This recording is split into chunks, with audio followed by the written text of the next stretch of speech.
Mais maman Biliabel, vous avez côté IDPS pourquoi? Pour faire face à Maman Tchalamouana, non? Maman Tchalamouana, azali musicienne, extampillée, Kabila, PPRD, Baloyembo na ye, et Tchakaka, IDPS Panzi Likolo. Yo mona dit que ba geno impère, mais ça qui nzembo ni notre salité et belisa qui bato IDPS. Pour na Biliabel, okomona mikolo ezakoya, Rosa la Fachi Beto Banzembo. Pour rivaliser à Maman Tchalamouana. Maman, yobite que Kabunda azali Kasaya. Azali village monande kuna biso c'est ça baba azali bata Louisa. Kosutukatora Nairobi bache kuma Kabunda na kati. Kosutukatek Nairobi bache kuma Kabunda na kati. Bozoloba Katumbi apesi bombon. Ona bofika rabato. Katumbi bino siko IDPS bituma na bino ya lobby ezalaki awa. Quand on s'est battu, on n'a pas d'argent. On n'a pas d'argent. Siko comme le bokonzi. Qu'est-ce que vous attendez maintenant pour payer vos journalistes? Pour entretenir la presse, vos Larani. Vos discours dans nos oppositions à lobby. Bon, mais on a pouvoir. Si ce n'est pas Fayoulou, c'est Katumbi. Si ce n'est pas Katumbi, Kabila. Si ce n'est pas Kabila, pouvoir c'est quel pouvoir ça? La preuve, il a été nommé dans le cabinet de Tshisekedi Félix comme membre du cabinet dirigé par Néon Konya, qui était directeur du cabinet Félix Tshisekedi. Kadiosha. Il va te dire des pays pour dire, oh, t'as Fayoulou. Non, Fayoulou ne le connaît pas. Moi, je pratique Martin. Je connais la plupart de l'entourage à Martin. Moi, je n'ai pas connu Totokani comme et tout comme ça. Et ça passe, maman. Attends, où les faits sont là aujourd'hui matin. Alors, quand on déjà pas tout ça pour continuer à biso moko. Il faut rouaner l'eau. Et dans les sièges à échange commercial, c'est ça les maca. Et dans les sièges à l'Ouganda nous construit une autoroute, moi, il y a 200 km de route financée par l'Ouganda. Biso Hawaii. Il y a une attaque, un terroriste dans Kampala. Maman, la police a commencé à Kampala pour la banquette. Et ce type-là, vous savez, il sort de j'irai jusqu'à Kisangani. Kagame dit même, je contrôle ce que fait l'armée ougandaise au Congo. Maman, c'est un déficit de souveraineté de notre part en ce qui nous concerne pour la protection de nos territoires. Nous sommes faibles. Papa Bouya loko lobi Faden House na profiter na pesa pe loko toana na mois de janvier na ko pesa en tout cas ba vœux nanga les meilleurs na Martin Fayoulou na maman Esther Fayoulou na ko pesa bango pe merci po bango ba sunga kanga penza na ebandeli tango penza na ningana ka moke po na moto et zalaki facilité nengo lobi transition na ka mo facilité na soka penza soutien pa mbuta Martin Fayoulou na ko pesa merci mingi c'est etita linga penza lembo na kati na motema merci ata to lobarate mais Nzamba lobaki ya mon reconnaissance des Arabiens pour epesaka ngai nakanisaka tango yezo agerisaka ba lépreux kaka moko azonga ka pona pia merci yango ngape na songi. Mais pour le truc bazana Cameroun. Oh, bageta la canne hein? Non, bakenaki non. Bageta la qualité. En fait, ba festivité de fin d'année. OK. En fait, le toi les il faut bazonga les 10. Mais je pense que Bazo passait quelques jours. Bakenagi va célébrer ma fête de fin d'année en famille. Je pense que Azong il va, je sais pas, mais son agenda prévoit un déplacement pour les États-Unis depuis le Cameroun. Je ne confirme pas, mais il s'est jamais de confirmer ça. Mais information dans Ebi, le couple n'est pas ici. Ma fêter de fin d'année na Cameroun. Pourquoi pokoti ngala kenda toujours na profiter la maloba ya ba inviter na ngai ezaka kaka ya kapé base ya ba donner na ngai papa. Polémique et salami. Fallait à yembi na ouverture ya kan. Mais après, ba Camerounais ba tomboki. Oh, il fallait pas fallait à yemba pona nini ba pesi fallait à yemba ya azali congolais. Est-ce que ceux qui salama qui na Congo ba ngai ça ba Camerounais ba ya ko yemba d'abord fallait à ngopa yembi na kitoko et ce qui est pire na zomona même na ba congolais na ba chanteur congolais ba msusu ba ko féliciter été ba ko ndimate ba ko tiolaye na so comprendre te eloko wana yom to ali analyste moké pour la nil ba Camerounais ba réagir ndenge wa non au moni ki maman Paulette c'est normal parce que bon ba linga qui na ouverture il y a show il y a ouverture à Cannes il fallait que ba Camerounais ba bêta mais ça dépend de l'organisation comment est-ce qu'on va organiser comment est-ce que Samuel est organisé c'est là la président de la Fédération camerounaise de football na vous exemple moi en 2012 na Gabon na Cannes il y a Gabon en 2012. C'était Bill Clinton qui avait ouvert ça. Est-ce que vous avez la mémoire bien? C'était Bill Clinton qui avait ouvert ça. Il n'y avait pas un artiste camerounais au c'était Bill Clinton, Macintosh, Ouazaki animateur, il y a orchestre à Ouéranson. Il y a Moutou à Fongola show, il y a ouverture, il y a Cannes, il y a Gabon, je crois 2012, oh, il y a même sur la quart de finale. Ce que tu as Gabon 2021, Cameroun 2021, et les Ali Fali, je pense que c'est une fierté congolaise. Pays africaine, il faut souligner d'abord, africaine d'abord, congolaise aussi, particulièrement congolaise, parce que comment est-ce qu'il a canté, maman? Quand Fali a presté et soulagé Bisso Mouamoukié, pour Bisso Mouamoukié, non, Congo qui canté, l'absence il y a équipe nationale congolaise, Fali a presté. Moi, ambiance, il y a 5 minutes, et soulagé Bisso Congolais, Congomani. Tout le monde dit, moi, Namboka, a drapeau ya Congo likolo parce que biso moko équipe nationale ezalité. Au-delà de cela, mais maman, c'est le talent qui a parlé. C'est le talent qui a parlé. Il faut avoir bien yemi nzembo ya compétition penzate neti ba sali nzembo moko spécial calme pour Bill Clinton atanga ki poste moko kwa po tangi ya lobia yema ki na nzembo composé pour na Cannes ya lokwa Shakira yema ki nzembo ba sala pour na Coupe du monde ba bi fallait yemi ya yemoko pour na nini fallait ba composer nzembo moko pour la Cannes. Moi je sais pas n'habiter comment est-ce que ba s'organiser na ba organisateur. Parce que moi je suis journaliste, je suis les cours des choses à l'avant vers ouverture à Cannes. Bah, vidéo sur les réseaux sociaux, on a vu Fali avec Nananina Samuel Eto'o en train de discuter là-dessus. Donc c'est la Confédération africaine, il y a football, il y a Cameroun chapeauté ça par Samuel Eto'o, le ministère il y a sport, il y a Cameroun, même comment ils vont organiser ma Cameroun. Je ne sais pas comment ils se sont organisés. Mais moi, étant que Congolais, je suis fier de la prestation de Fali. Déjà, le fait que l'équipe nationale congolaise ne preste pas pendant la compétition, je crois, au-delà de 20 jours, et puis de deux, c'est les talents. Aujourd'hui, maman Paulette, qui peut remettre en cause talent à Fali Poupa. Tout ça, Congolais, tout ça, tout ça, jalousie. Qui peut remettre aujourd'hui en cause ce qu'il Fali aujourd'hui? Personne de tous les Congolais. De tous les Congolais, personne. Bakoya Lelo remettre en cause ce qu'il Fali. Fali aujourd'hui n'a pas, c'est une identité aujourd'hui congolaise. C'est une fierté congolaise. Totika sentiment. On a un musicien bazo presté. Je ne peux pas aujourd'hui Kobo ya héritier. Je peux pas aujourd'hui Kobo ya Innocent Baloumé. Je peux pas aujourd'hui Kobo ya Ferregola, Gaz Mawete. Je ne peux pas. C'est des gens aujourd'hui, à l'exception, il y a des grands Nabaou, Baleka, JB, Bawera, Fali, Kofi. Il y a bien qu'on ait aussi perdu notre grand défort Matumona, donc je m'incline pour na. Il y a un petit désordre. Oh. Il y a un petit désordre pour qu'est-ce qui m'a et comme cop. Ah. Et comme cop, tout le monde veut aller na Douala et puis les Congolais sont pesés comme moi visage Douala tout la mousse y a moi Zazakimi désordre côté. Jusqu'à ce oui, quand on est orienté. Quand on est rapatrié, on est. Donc je te dis, Bafreta qui est avion.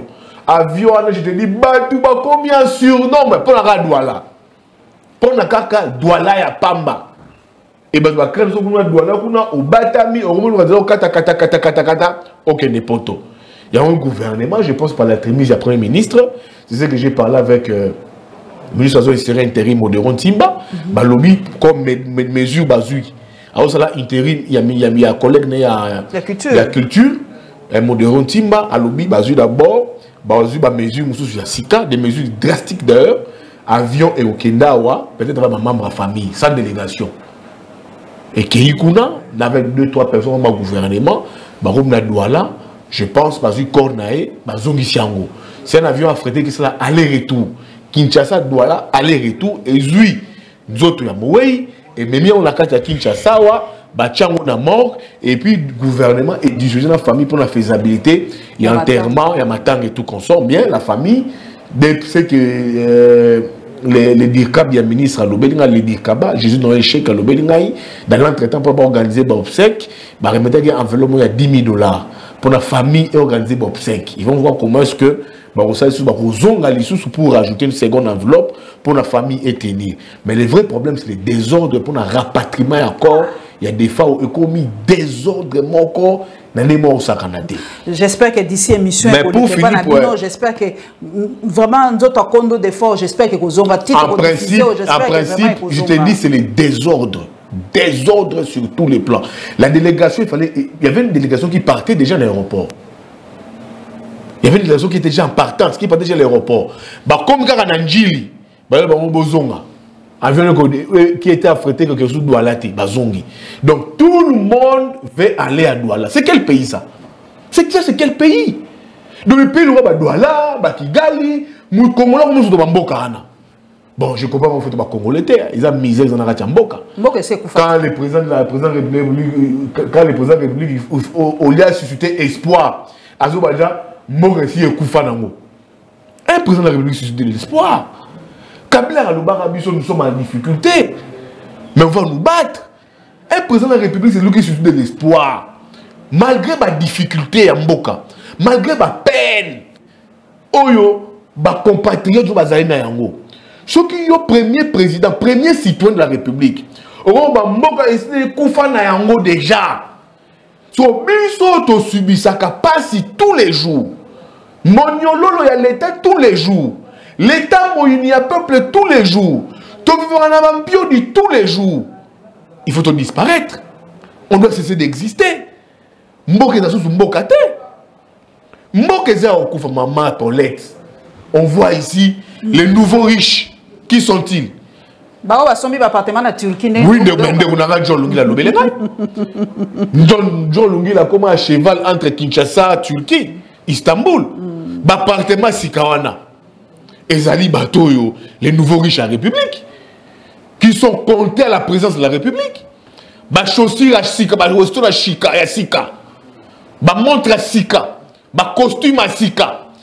Ba gros cylindre dernier cri à Sika. Ba first class, ba business class. Ba first class, business class. Ba champagne. Qui achète ça? Pas mal de Mboke Koufi. Qu'on arrête ça. Qu'on arrête ça. Nous sommes en difficulté, certes. Le pays doit se relever. Mais il faut susciter de l'espoir dans nos propos. Nos dirigeants doivent susciter de l'espoir. On n'a pas dit que le Congo, en un coup, sur base d'une baguette magique, comme Mboko, il faut comme l'Allemagne. Non, c'est une dynamique, c'est un processus.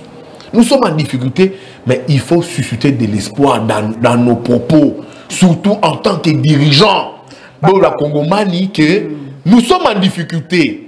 Aussi, ça n'a pas tout le monde question.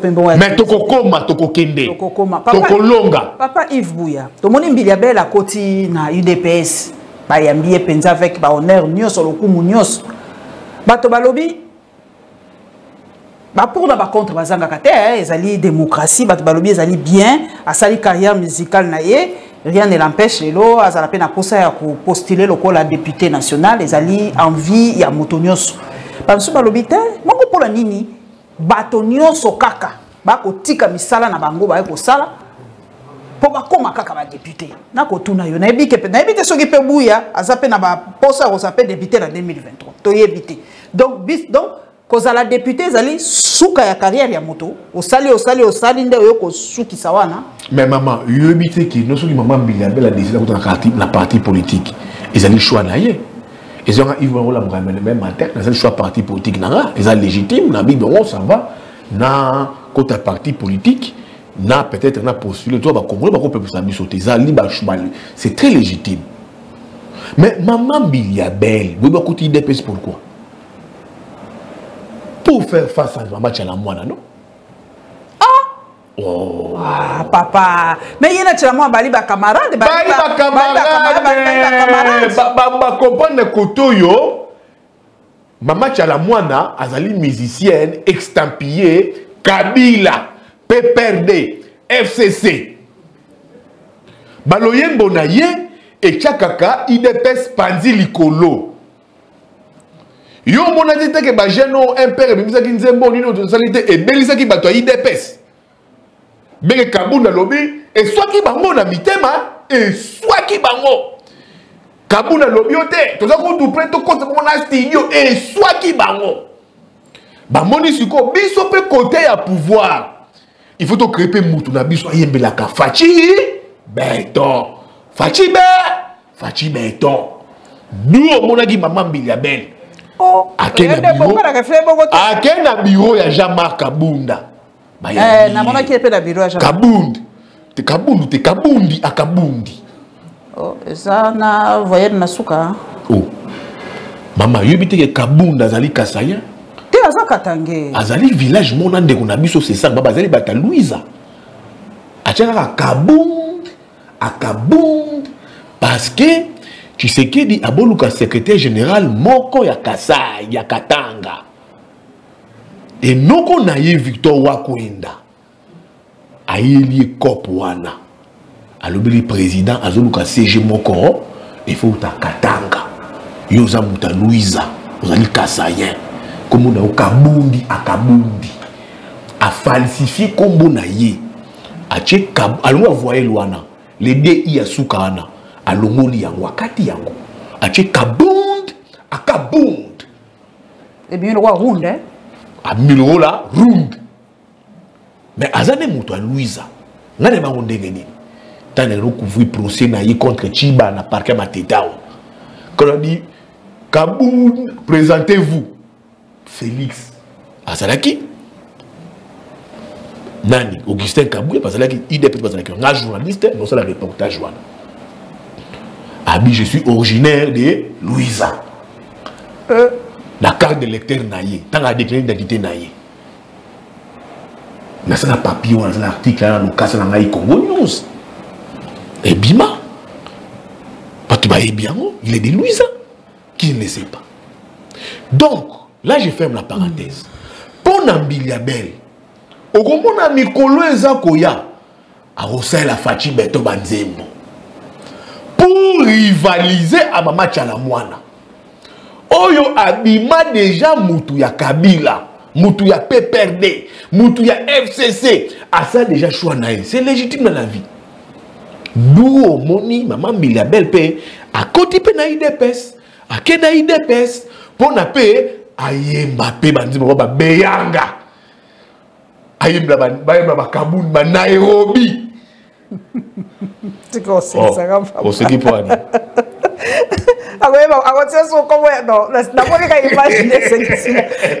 Bon, chacun est libre. Même c'est pour Nairobi. Moi, je suis fanatique de Mbilia Belle. Nairobi ba chikuma Kaboun na kati. Konsukatek na Nairobi ba chikuma Kaboun ya na kati. Est-ce normal? Oh, maman. Yo biso na Nairobi te. Na yebi yango na yebi yango te. Moi ba tia Kaboun na ils sont tous Kabouya.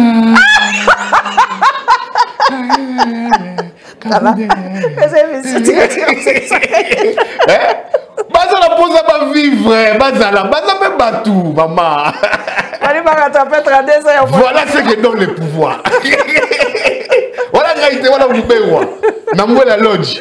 Kiji. Ah, voilà ma devoir de mémoire. Voilà ce que donne le pouvoir. Et ça m'a quand même Mbilia Belle. So monika nzembo Nairobi. Kabouya. Papa. Bon Kango. Donc yango soit que sur koyo. Ala ser naïe. Mais à comprendre, c'est mère Mbilia Belle à comprendre. Dans la côte à Bakotoyo. La peine à se retrouver quoi. Là, se retrouver. Moutounanga katipe mère tchala pe asi kalakuna. Les gens se retrouver kuna. Tout le monde va pio de yaki. Azo ganga nanda kunaye. Bonne année bongier. La kufizala. Zala sili. So mère Mbilia Belle a béni film. Mista kuna. Aza bien à pepele. On va parler au fond du pombo. Tala remorque la soso. Remorque à l'eau se continue. Ma fouta. Enveloppe mère a dit. Ah. Mais est-ce que mère Mbilia bah on peut se on peut guna. Il y a des problèmes. Il y a des problèmes maman. Kuna ba pesi. Est-ce que mère Mbilia Belle, mère Mbilia na pesio Toli. Toli na pesio. Est-ce que tu makolo c'est le pouvoir. C'est bien. Mais est-ce que les chop et la naka Papa Yves Bouya utaki Kisangani ki yokuna osali musala kitoko kuna na Kisangani mais moi bato musu balobi mais vous êtes des journalistes vendus à Moïse Katumbi lobami babi Moïse Katumbi a tiembongo sombi bino boko sa musa bokomi ba abenga ngondi ba mikala Moïse soki Moïse a kosoli bino bokomi soki Moïse a ke kokanga ba mbisi na ibali bokomi soki Yves Bouya nazana yo Maman Paulette, oui, c'est un faux débat. Dans le likambo moko. Ngai kala. Question non posant Augustin Kabouya. Non posant Kabound. Tangu Aouti Kamina. Directeur de cabinet à Papa Tshisekedi Albert Moleka. Abenga na allo. Abenga Mukeba, abenga Bakouma, abenga Edmond Izuba. Boya limité. Boya secrétaire général à Sika au président qu'on nommé à remplacer. Je pense Bruno Mavouga Toti Kabiso, père son âme. To koti limité dans Papa Tshisekedi. To koti na simanda Papa Tshisekedi. J'ai des secrets, hein? J'ai beaucoup de secrets sur l'UDPS. Oh, mais tu es ils ne connaissent pas l'UDPS. Moi, je connais l'UDPS. Parce que le journal n'a pas commis et accrédité dans l'UDPS. Moi, Bouya, Yves Bouya. Et quand je parle de l'UDPS en question, j'ai des éléments, je connais l'UDPS. To Balouka na Simana, to Mona, Kabound a Vandi, il faut présenter comme nouveau secrétaire général. Aouti, je crois, Kamina. Avec combattant comme nous, le va présenter du soleil. Quand nous partions à l'UDPS, Augustin Kabouya, avant d'y boyer, tu combattre le régime Yakabila. Tout fait, tout flamme. Augustin Kabouya, secrétaire général en charge de la communication. Il y a un journaliste, Augustin Kabouya. Il y a un coupage. Coupage, Augustin Kabouya, mon amarade. Il y a un coupage. Tant que vous avez Augustin Kabouya, président Kabiso. Azolo Baga. Oyo Bilombe. Bana Mibali. Bazo ko affronter Kabila. Question na poso au UDPS Augustin Kabouya. L'UDPS nous donne de l'argent. Et ma Paulette. L'UDPS nous donne de l'argent. Quand on dit l'UDPS, Ngaï, Peter Tiani, Noizouba, Mike Mukeba, John Chingombe, Belé Bela. Tozo que naga IDPS comme ça la couvrir l'activité. Papa Etienne il faut à l'oba. Augustin Kabouya, secrétaire général en charge de la communication. Adjoint en charge de la communication.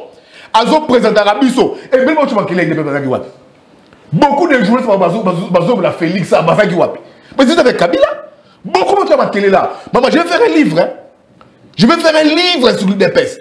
Beaucoup de journalistes, Fatime, le président de la République, beaucoup ils étaient avec Kabila. Beaucoup ici travaillent dans les médias pro Kabila. Beaucoup. Mais nous là, nous sommes illimités. Gaz lacrymogène. Kanya Mazo Kangarabat. Diomi Azobi Misarabi sur le mur.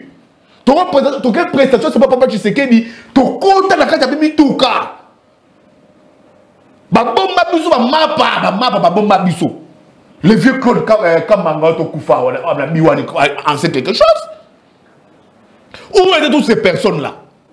Et puis quand Kabouya nous présentait des hommes, des journalistes valeureux, qui se battent pour le pays, qui affrontent Kabila la tyrannie, est-ce que l'UDPS nous donnait de l'argent pour affronter Kabila?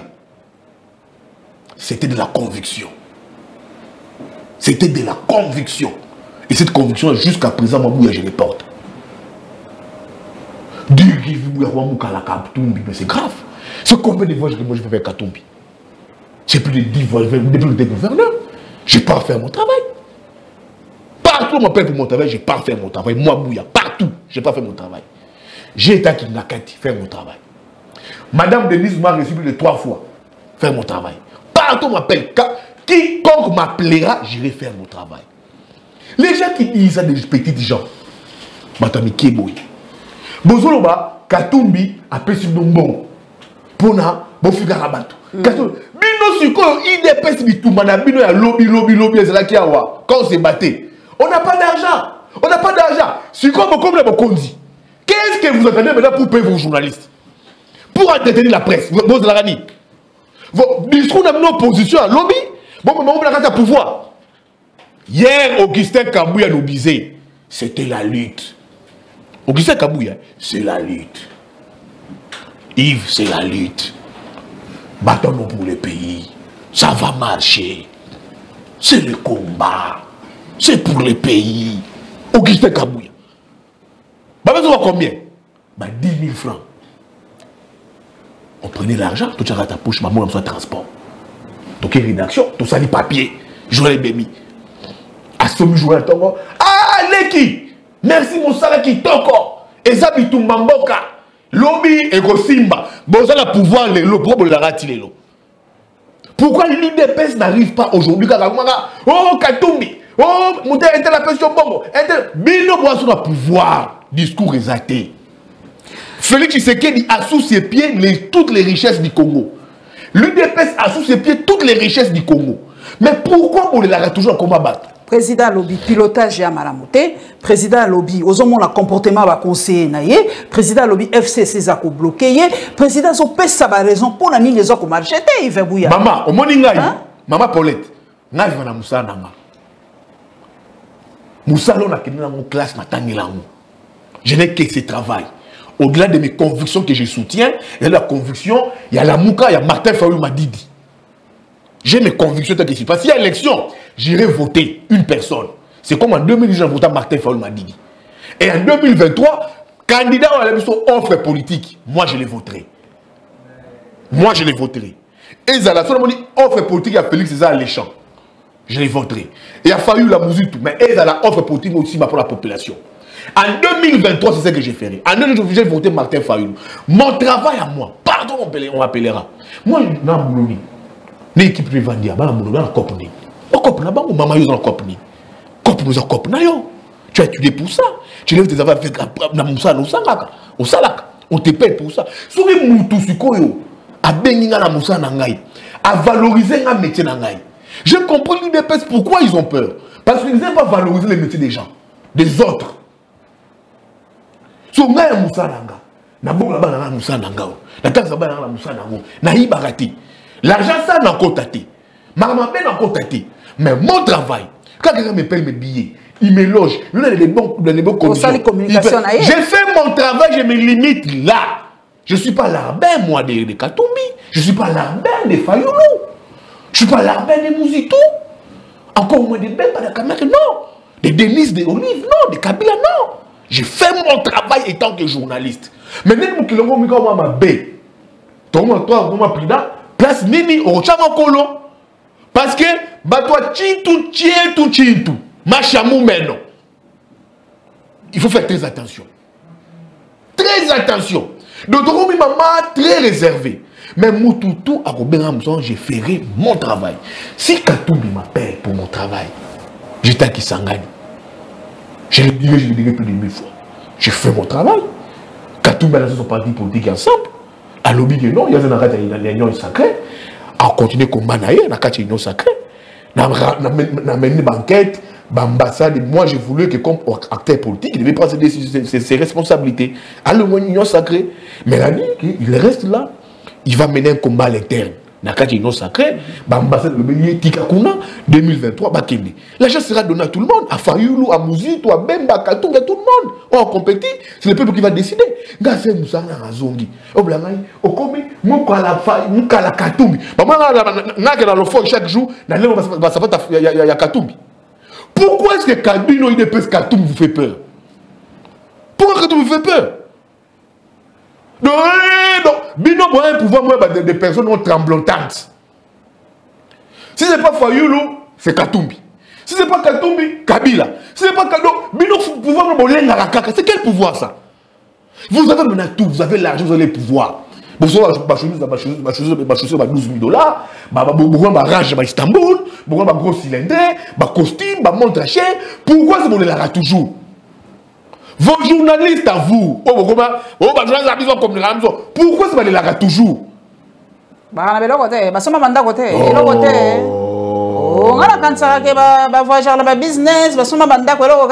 Maman, moi je vais rentrer dans ce débat-là. Je dis que l'UDPS, c'est ce qui journaliste a déplacé. So, dis-moi, les journalistes, tu vas Félix Tshisekedi qui na Mbujimaï. Bah, je vous ai proche Tshisekedi. Pas besoin de questions. Ceux qui sont dans l'embouchement, c'est Félix là-bas. Bah, comment extampier Tshisekedi? Quand j'étais à Kisangani, j'ai reçu un coup de fil à la présidence. Pour dire Yves Bouya, il faut au Kende, s'il y a possibilité, accompagner le président de l'embouchement. J'ai dit si j'étais sur qui j'allais faire ça. Je n'ai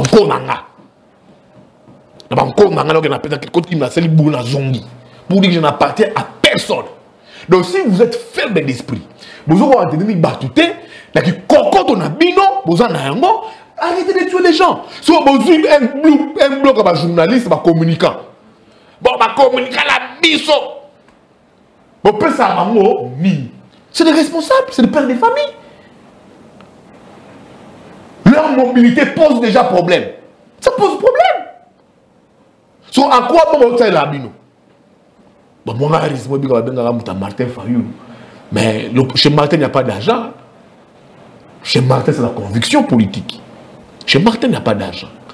Si je veux suivre Martin, là, c'est le Congo, conviction politique. Mais je sais m'organiser mon travail avec mes partenaires. Ce que je gagne, je sais comment, non, ça, je ferai ça, je ferai ça, je ferai ça.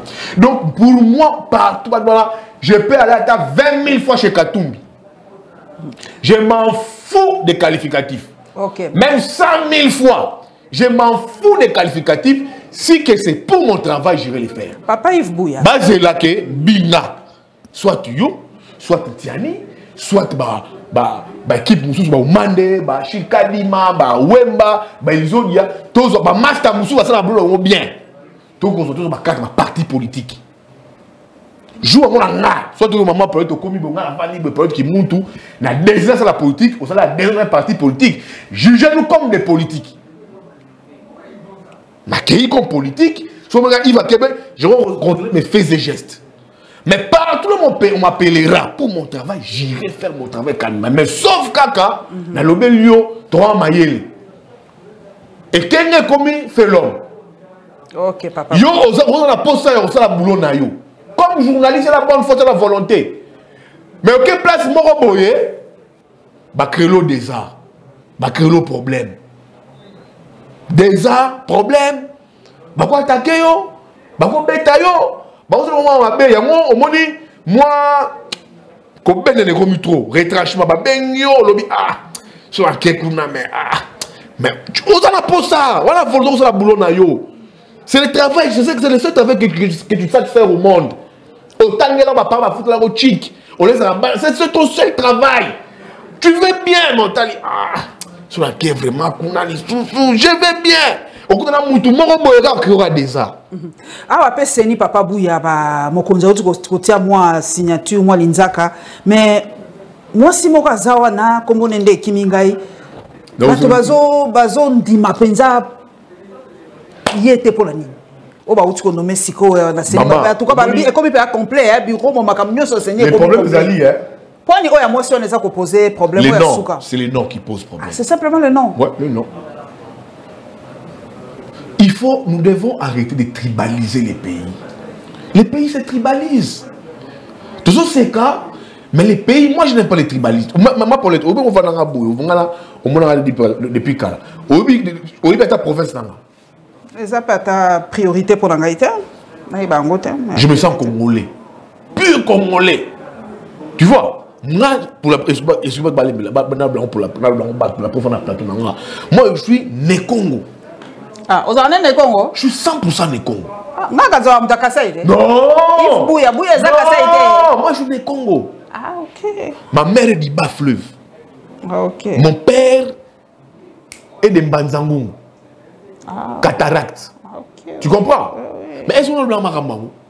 Mais depuis que l'UDPS est au pouvoir, les pays se tribalisent de plus en plus.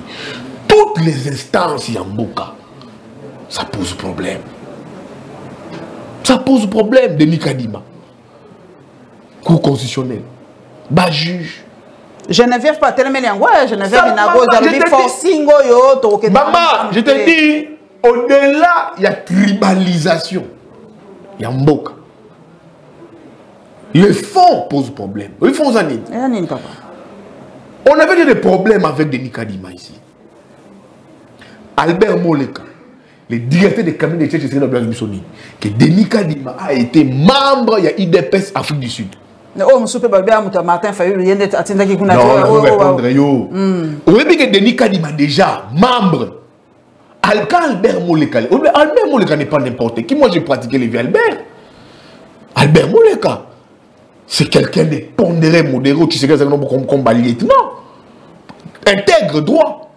À un droit, à un intérêt, quelque chose comme Denis Kadima. Mais Denis Kadima a nommé président de la République, président à Séni.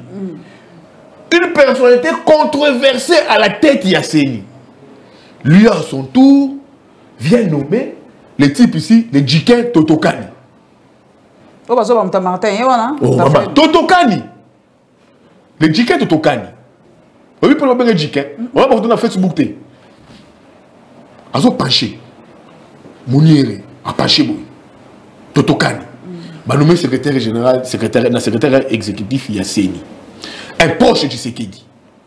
Balobi atanga ba classe nationale internationale asala boy classe ni place ni il a travaillé à l'international. Ba épingler biso une entreprise où il a travaillé à l'international. Parce que moi j'ai lu ça. Le maman pour qui moutou, elle est là, je professionnelle. Elle a un parcours, elle a un cursus. Place à maintenant pour travailler. Na kikilou vitae na ye. Où est-ce que lui a travaillé oui, ça c'est une entreprise crédible. C'est ça qui nous vitae.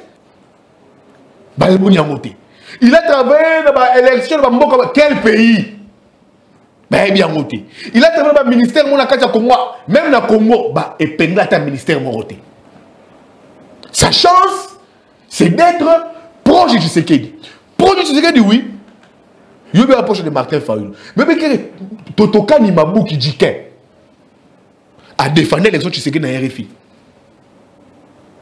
Pour la première fois, Kabila a cédé le pouvoir à un opposant et tout comme ça. Les Martin Fayulu, ce qui fait des agitations. Totokani, sa chance, c'est ça.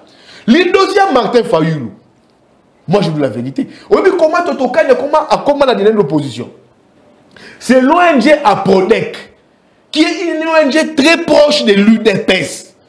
Quand l'opposition, avant l'élection 2018, demandait l'audit du fichier électoral, Fayulu Félix, les MLC et d'autres partis politiques exigeaient tous l'audit du fichier électoral. Et c'est Martin qui avait connu la délégation, il y a 5 délégués à l'opposition dans la CENI pour auditer le fichier électoral. Et il fallait maintenant à la dîner de l'opposition un expert. C'est la PRODEC. ONG est proche de l'IDPS qui fait une recommandation de PRODEC qui envoie maintenant Totokani Mabouki Djike à la dynamique. Aïe, sur recommandation, sur la PRODEC et l'UDPS, Martin adopte maintenant Totokani. Pour dire que comme ça, il y a un expert, il y a dynamique de l'opposition. Moi, je vois la délégation avec 5 délégués, les autres délégués de l'opposition qui ont audit qui affiché. Mais quand c'était fini, cette opération, bien qu'il y ait fait le rôle, l'opposition ne voulait pas Elina Kiyango, Totokani avait réagi à sa famille naturelle qui était l'UDPS. La preuve, il a été nommé dans le cabinet de Tshisekedi Félix comme membre du cabinet dirigé par Deon Kodia, qui était directeur du cabinet de Félix Tshisekedi. Il n'a jamais eu de lien avec Martin. Même pas. Kadiocha. Il va te dire des pèses pour dire oh, t'as failli. Non, Fayulu ne le connaît pas. Moi, je pratique Martin.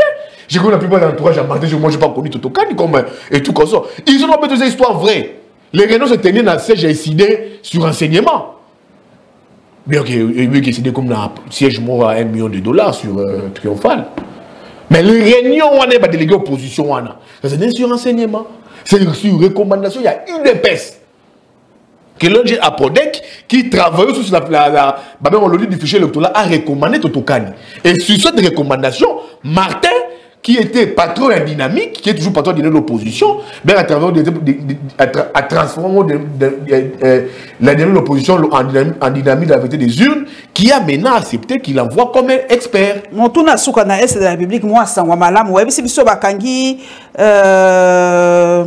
Jamil Mikulu, de nationalité ougandaise, est présenté aussi comme le commandant des ADF, El Jamil Mikulu. Il a été arrêté par la FRDC et l'UPDF le mardi 11 janvier 2022 à Ouvira, dans la province. Donc, Kombo Naïna, Lukamoke, Motoba Kangi, Sikoyo, Voilà, Kisokera New, voilà, responsable des finances, renseignements et approvisionnement des ADF, Bakangie na Ouvira-la-Seine. Donc, moi, mutualisation, on a papa Yves Bouya, robot à moi, Mboumate. Et là, est-ce qu'on a une mutualisation? Mais Mbouma yango Bakangi Boto, moi, il y a mon net. Kasi Mouto, sur le cas, comment on a dit? Maman, est-ce Wanaro, ce qui Jamil Moukoulou, Zagnuana. Yete Bakangi de Kanora, Kanoria, ce qui n'est pas. Les problèmes de l'Est, infiltration coûte tellement que pour tout bimana Makambo, ils ont passé. Et ça passe, maman. Attends, les faits sont là aux autres matins. Alors, nous déjà pas tous au continent, biso moko. Il faut Rwanda là-bas. Je me dis Félix, comme président de la République, comme président de la République, Kabila qui va tourner pour ne pas Kagame. Pour dire qu'il faut comment. Les problèmes de l'Est, c'est complexe. Même les autorités ici, Banamboka, Moussou, financer la Est. Parce que les gens, les ADF, c'est des gens qui contrôlent les zones non stratégiques. Ça doit exister. Les bâtiments sont des sièges à tuer Zali, voler, ça les maca. Et des sièges à échange commercial, ça les maca. Et des sièges à l'Ouganda nous construit une autoroute, mon construit à 200 km de route, financée par l'Ouganda. Bissoawa, il y a eu une attaque, il y a un rebelle, il y a un kamikaze, ceux qui sont à Kampala. Yo, monaki, la police congolaise qui est à Kampala. Il y a une attaque, un terroriste dans Kampala. Maman, il y a la police dans Congolais et Kampala pour la banquette. Et qu'il y a mais nous ici, il y a Beni, je suis avec toi qui s'en gagne. Dans Noël, état de siège. Moutoumora a tiki bomba kenaï. Sur nous c'est même abissoni. Ça nous apporte toute cette mutualisation. C'est des gens qui nous infiltrent. C'est des gens qui veulent prolonger ti. Et puis j'apprends à Balbali qui n'est ti côté qui s'engage. Lui a comment ti qui s'engage. Paul Andabango ti kuna. Non qui s'engage une ville martyre, une ville qui a autant souffert. Une ville où on a l'ongola ba maman ba bimisa ba même na ba boum ba maman ba maman na bango ba pila ba na maboka. Et ce type-là, Museveni sort de dire, j'irai jusqu'à Kisangani. Kagame dit même, je contrôle ce que fait l'armée ougandaise au Congo. Maman, c'est un déficit de souveraineté de notre part, en ce qui nous concerne, pour la protection de nos territoires. Nous sommes faibles. Nous sommes faibles, maman. Moi, je me réveille maintenant que le Congo ne nous appartient plus. Hein. Nous sommes faibles. Est-ce qu'elle appartient à l'Isson Abisso? Bonne question. On va se réveiller maintenant, maman, pour l'être qui monte. Nako ya sur yoto, mon espace sur yoto bima. La Congo, on risquerait d'être des Palestiniens. Mais là c'est grave, hein, papa. Mais on risquerait d'être des Palestiniens. Un peuple sans terre, on risquerait, hein. On risquerait, on se réveille un matin. Après tout, on subit ici mutualisation, les forces ougandaises entrent ici, les forces rwandaises entrent ici, et puis la gestion pose problème.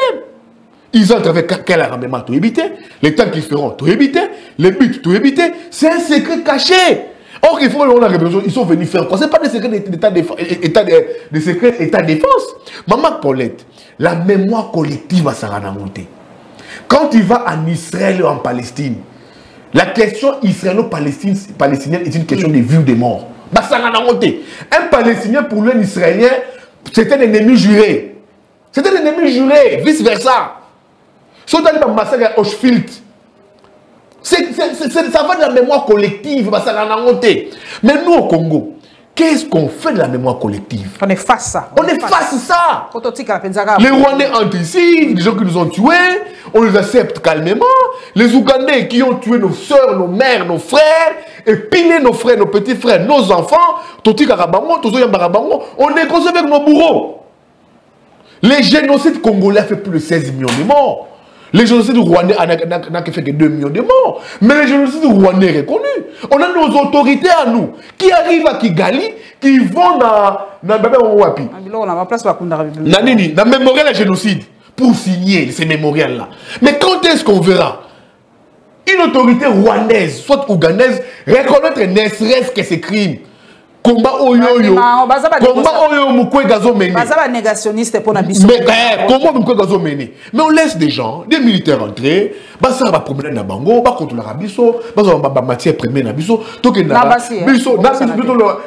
gouvernement congolais, on passe à la défensive. On veut protéger ça, on veut défendre ça. Qu'est-ce qu'on fait de la mémoire collective, maman? C'est là où je dis, est-ce que nous sommes toujours un État? Bonne question. Un État est souverain. Qu'est-ce qu'on fait de la mémoire collective? C'est quand même grave. Donc, j'écris en Congo, Tolabouka, tous les Palestiniens. Merci. Un peuple sans terre, Toluka, où aller, où vivre. Merci Papa Yves Bouya, merci loko yo solo les équipes na senti penza passion à Congo et le balango Jikaka. Biso nous to comment na passion à Congo pour phrase asuka Papa Jikaka. Bon comment regretter Jikaka? Non parce que collectif. Non, on m'a dit que l'une des PES n'a pas su effacer l'image de Kabila. Et ça c'est grave. Pour un pays qui nourrissait de l'espoir pour toute une population. Kabila il a beaucoup dit, l'image de Kabila ne s'efface toujours pas. Merci. Ce qui biso babouya, babino, au comme vous épingez la face à Jikaka, c'est grave. C'est grave. Le pays est mort. Merci Nabino, merci Mingi. En tout cas, Papa Alobi, phrase nous risquerons de nous réveiller un jour. Santé. Santé. Des Palestiniens. Ça m'a beaucoup marqué.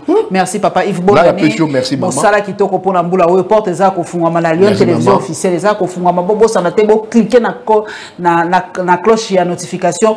Tous les sous abonnés. Belé na combien na plus de 10 000 lingui. Objectif 11 000 abonnés calamingité. Tokema. Karananga. Ah merci. Chaque jour chaque jour on va dans 20 000 abonnés. Merci. Une fois la semaine. Une fois la semaine on va dans 20 000 abonnés. Ok, le message est passé. Tokomona nambala sima nzamba benisa bino abenisa pebiso lokola.